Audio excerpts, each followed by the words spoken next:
Hi family and friends, it's Jen here. A question for you.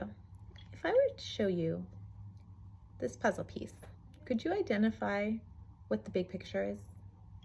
We'll come back to that later. Let me tell you a story first about a wise old man who had a son. One day, his son's horse ran away and across the border and was taken by nomads. So the whole village just offered their condolences and said how sad they were that the horse had run away. But the wise man looked at them and said, "What makes you think that this is not an absolute blessing?" A few months later, the son's horse returned, bringing with it a magnificent stallion. Everyone in the village was overjoyed and excited and went out to congratulate them. The wise man looked at them again and said, "What makes you think that this is not an absolute disaster?" A little while later, the son was riding the stallion that he loved so much. He fell off and broke his hip. Once again, the village offered their condolences and expressed their sadness at this terrible misfortune. The wise man once again looked at them and said, "What makes you think that this is not a blessing?" A little while later, war broke out, and every able-bodied man was made to report to fight into battle. 9 out of every 10 men were lost in that battle. But the family was blessed because the son was unable to report to battle. And so the father and the son were able to take care of each other and were spared their lives. So it makes you wonder, is there a blessing in what we may look at as something absolutely terrible?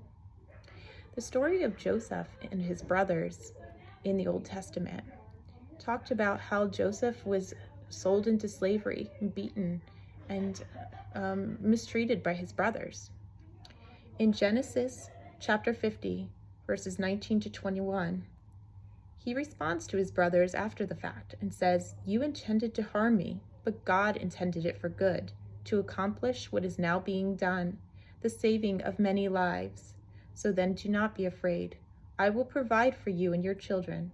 And he reassured and spoke kindly to them. So when we're looking at things from our perspective, it's easy to fall into a why me attitude when things go wrong. But with what we see is not necessarily the bigger picture. And we are just a very small portion of that. And when we look at the bigger picture, it does impact people all around us. And so I just pray that you are encouraged when you're facing a hardship, that you're not going to give up. Things will work out. Because in Jeremiah chapter 29, verse 11, God promises us, he says, "I have plans to prosper you and not to harm." He wants to do good in your life. If life was always easy, perhaps Jesus got ripped off when he had to go to the cross. What hardships are you facing right now? How could they be viewed as a blessing later in life? Maybe you have that answer now. Maybe you will not have it this side of heaven.